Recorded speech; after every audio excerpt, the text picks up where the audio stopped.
নমস্কার, নজরে বাংলা নিয়ে আপনাদের সঙ্গে রয়েছি আমি সান্নিক। নদিয়ায় বাংলাদেশ সীমান্তে একের পর এক বাংকারের খোঁজ মিলেছে, সেই খবরের দিকে আমরা গতকাল থেকে নজর রেখেছিলাম। বাংকার থেকে প্রায় 1.5 কোটি টাকার নিষিদ্ধ কফ সিরাপ উদ্ধার হয়েছে। শুধুই কি চোরাচালানের জন্য এই বাংকারগুলো তৈরি হয়েছিল, নাকি এই বাংকারের পেছনে আদতে নাশকতার ছক রয়েছে? এই প্রশ্ন কিন্তু অনেকেই তুলছেন।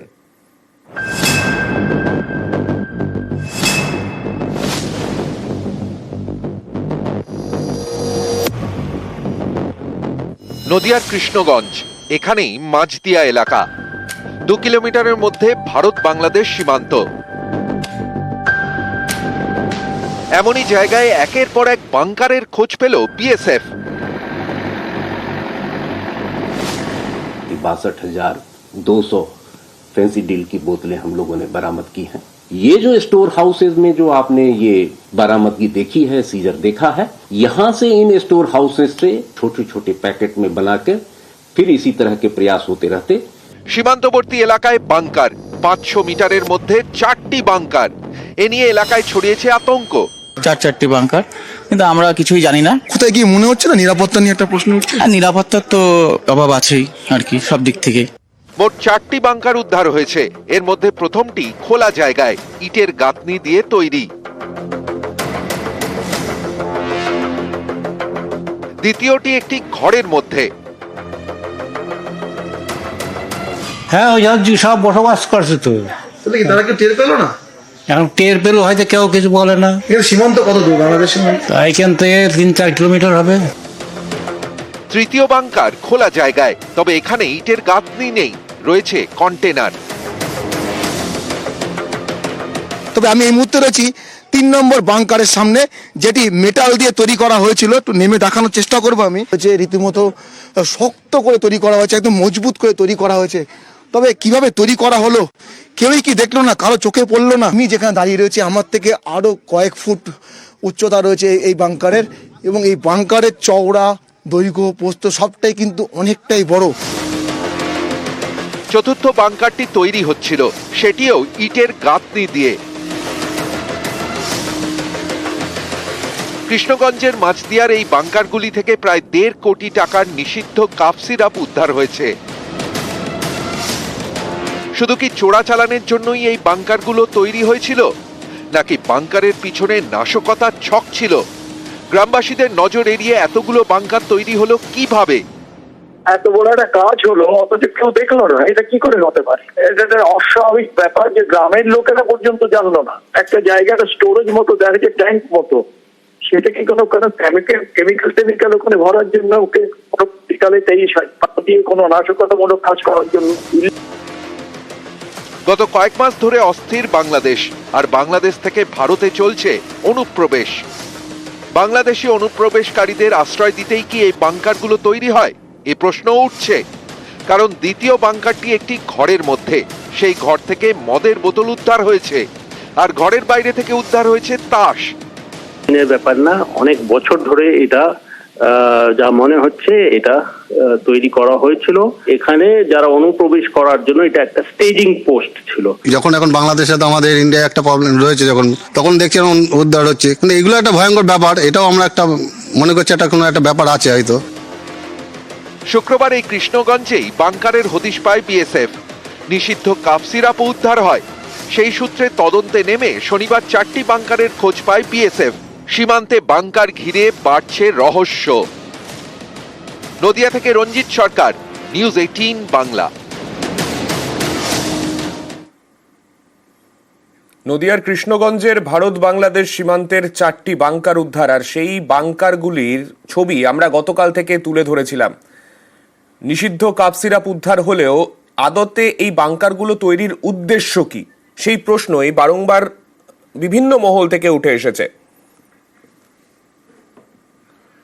আমাদের সঙ্গে আমাদের প্রতিনিধি রঞ্জিত রয়েছেন। রঞ্জিতের কাছে আজও একবার যাব। গতকাল রঞ্জিতের সঙ্গে অনেকবার কথা হলো। রঞ্জিত, গতকাল আমরা যে ছবি দেখতে পাচ্ছিলাম, গতকাল যখন তুমি ঘটনাস্থলে পৌঁছও, তারপরে তুমি একেবারে বাংকারটা কিরকম ভাবে তৈরি হয়েছে সেই পুঙ্খানুপুঙ্খ বিবরণ আমরা তোমার থেকে পেয়েছি। কিন্তু এই জায়গায় যখন বাংকারগুলো উদ্ধার হলো বা বাংকারগুলো যখন দেখা মিলল, একাধিক প্রশ্ন কিন্তু সামনে এসেছে। কখনো প্রশ্ন উঠেছে যারা গ্রামবাসীরা তারা আদৌ দেখেছিলেন কিনা এই বাংকারগুলো কখনো, বা তাদের সামনে এত বড় কনস্ট্রাকশনগুলো হচ্ছিল তারা কি কিছুই জানতেন না? এই প্রশ্নগুলোর কোনো নতুন উত্তর কি সত্যি পাওয়া সম্ভব হলো?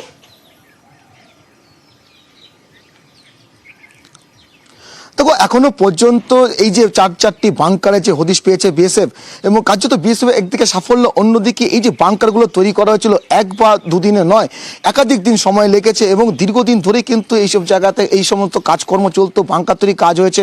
তবে এখনো পর্যন্ত এই ঘটনার সাথে যুক্ত বা যারা এই বাংকারগুলো তৈরি করেছিল তাদের কাউকে কিন্তু ধরা হয়নি, এখনো কিন্তু অধরা রয়েছে। তবে নতুন করে তোমাকে দেখাচ্ছি, সকাল থেকে এখানে কিন্তু থমথমে পরিবেশ ছিল, এই মাত্র কিন্তু বিএসএফ আবার নতুন করে এখানে পোস্ট হয়েছে এবং যে এলাকা যে বাংকারগুলো রয়েছে সমস্ত জায়গা কিন্তু ঘিরে ফেলা হয়েছে বিএসএফ এর পক্ষ থেকে।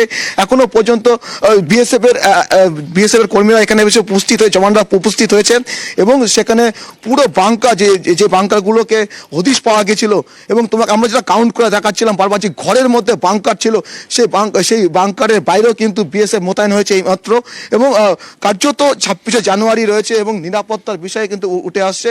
সেদিকে দাঁড়িয়ে বিএসএফ সকাল থেকে কিন্তু এলাকা একেবারে ঘিরে নিয়েছে এবং গতকালও বিএসএফ এর জওয়ানরা এখানে উপস্থিত ছিল। তার আগের দিন থেকে তারা যখন এই বাংকারগুলোর হদিশ পায় তারপর থেকে কিন্তু বিএসএফ তৎপর ছিল এবং প্রায় 1.5 কোটি টাকা মূল্যের এখানে নিষিদ্ধ ফেন্সিডিল উদ্ধার হয়। শুধুমাত্র চোরাচালান নাকি অন্য কোনো কাজের জন্য এই বাংকারগুলো তৈরি করা হয়েছিল বা ব্যবহার করা হতো? নিরাপত্তা একেবারে আঁটোসাঁটো করা হয়েছে, সেই জায়গাতে শুধুমাত্র কি বিএসএফ এর এই নজরদারি নাকি যারা তদন্তকারী তারাও বর্তমানে রয়েছেন সেখানে? কেননা আমরা দেখতে পাচ্ছি তারা সম্ভবত ফিতে দিয়ে কিছু মাপছেন সেখানে। দেখো যে ঘরের ভেতরে মূলত বাংকার উদ্ধার হয়েছিল সেই এইমাত্র বিএসএফ এর যারা আধিকারিক রয়েছে, বিএসএফ এর যারা জওয়ান রয়েছে তারা কিন্তু একবার নিচে নেমে সেখানে ফিতে দিয়ে মাপযোগ করছে, তার দৈর্ঘ্য প্রস্থ তার গভীরতা কতটা সবটাই কিন্তু খতিয়ে দেখছে।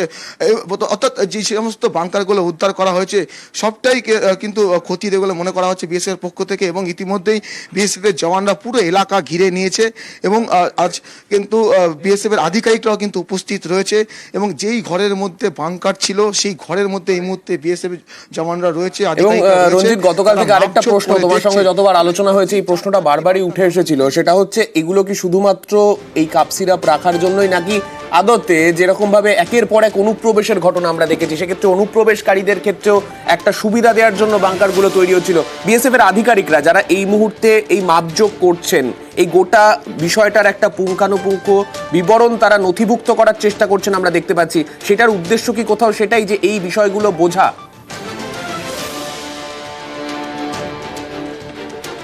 দেখো একেবারে যে এলাকার মধ্যে এই বাংকারগুলো উদ্ধার হয়েছে বা হদিশ পাওয়া গেছে একেবারে সীমান্ত এলাকা, ভারত বাংলাদেশ সীমান্ত অত্যন্ত কাছে, এবং সেই দিক থেকে দাঁড়িয়ে এই ভৌগোলিকগত অবস্থান খুব গুরুত্বপূর্ণ এবং সেখানে দাঁড়িয়ে বিএসএফ আধিকারিকরা সব দিক খতিয়ে দেখছে নিছক এখানে চোরাচালানের জন্য ফেন্সিডিল রাখার জন্য এই গোডাউন বা এই যে বাংকারগুলো তৈরি করার জন্য নাকি অনুপ্রবেশ যারা যে অনুপ্রবেশকারীরা তাদেরকে নিয়ে এসে আশ্রয় দিয়ে সেখান থেকে অন্যত্র পাচার করে দেওয়া বা অন্য কোনো কাজের জন্য সেখানে এই বাংকারগুলো তৈরি করা, সবটাই তদন্ত সাপেক্ষ এবং এখনও পর্যন্ত বিএসএফ এর জওয়ানরা রয়েছে, আধিকারিকরা রয়েছে, তারা সবটাই খতিয়ে দেখছে এবং নতুন করে তারা মাপযোগ শুরু করেছে এই যে বাংকারের যে দৈর্ঘ্য প্রস্থ তার গভীরতা কতটা সবটাই খতিয়ে দেখছে। ফলে এইটাও কিন্তু যে তদন্তের ক্ষেত্রে একটা গুরুত্বপূর্ণ বিষয় যে বাংকারের যে দৈর্ঘ্য প্রস্থ যার যে গভীরতা সেখানে কি ধরনের চলাফেরা করা যেতে পারে, সেখানে গভীরতার ভেতরে কি কি রাখা যেতে পারে, সেখানে কতটা সিঁড়ি ছিল কিনা, সেটা কি ধরনের কনস্ট্রাকশন ছিল, কি ধরনের মেটাল দিয়ে তৈরি করা হয়েছিল, সেটাও কিন্তু তদন্তের অত্যন্ত গুরুত্বপূর্ণ বিষয়। ফলে বিএসএফ কিন্তু সকাল থেকে এখানে না থাকলে এই মুহূর্তে বিএসএফ এর কর্মী এবং আধিকারিক জওয়ান এবং আধিকারিকরা তারা কিন্তু পুরো এলাকা ঘিরে নিয়েছে এবং তারা কিন্তু মাপযোগ করে দেখছে এই মুহূর্তে। অনেক ধন্যবাদ রঞ্জিত। আর এই গোটা ঘটনাতে এই রাজ্য পুলিশকে দোষারোপ করছেন অগ্নিমিত্রা পল, আবার অন্যদিকে সীমান্তে নজরদারির কাজ যে বিএসএফ এর রাজ্য পুলিশের নয় সেই পাল্টা দিচ্ছেন ফিরহাদ হাকিম। আজকে বাংকার দেখা যাচ্ছে, ভাবা যায় যেখানে যুদ্ধ চলে সেখানে বাংকার থাকে। নদিয়াতে যেখানে হয়েছে সেখানকার লোকাল থানা, local police, local OC, SP, এই যে বিরাট বিরাট সব ব্যাচ পরে সব বড় বড় পুলিশ অফিসাররা রয়েছে, তারা কিছু জানে না হতে পারে? আপনি দেখুন যে ফেন্সিডিল রাখা হচ্ছে তার থেকে কিছু পার্সেন্টেজ কাটমানি লোকাল থানাতে যায়। স্টেট আইবি কি করছে? স্টেট আইবি জানে না। স্টেট আইবি জানে না যে আইসিস, আল কায়দা এই ধরনের কি এই মুজাহিদ্দিন এইসব লোকজন ঢুকছে, ফেন্সিডিল রাখা হচ্ছে, এগুলো জানেন না। বিএসএফ এর দায়িত্ব এটা, ওই জায়গাটা রাজ্য পুলিশের দায়িত্ব নয়। ওই যে জায়গাটা বিএসএফ এর কমান্ড জোনের মধ্যে, সেখানে রাজ্য পুলিশ যেতেও পারে না। সুতরাং এটাকে বিএসএফ কে আরো কঠিন ভাবে দেখতে হবে যাতে এরকম ইললিগাল বাংকার না হয়। সত্যিকারে যদি বাংকার থেকে থাকে, এটা ভারতবর্ষের আমাদের নিরাপত্তা ব্যবস্থার পক্ষে অত্যন্ত গুরুত্বপূর্ণ হয়ে যাবে। তাই এটা দেখা সেন্ট্রাল গভর্নমেন্টের উচিত। শুধু ধর্মীয় মেরুকরণ করে, শুধু রাজনীতি করে, শুধু ভোটে যেতে নয়, ভারতের নিরাপত্তা আমাদের কাছে সব থেকে ইম্পর্টেন্ট।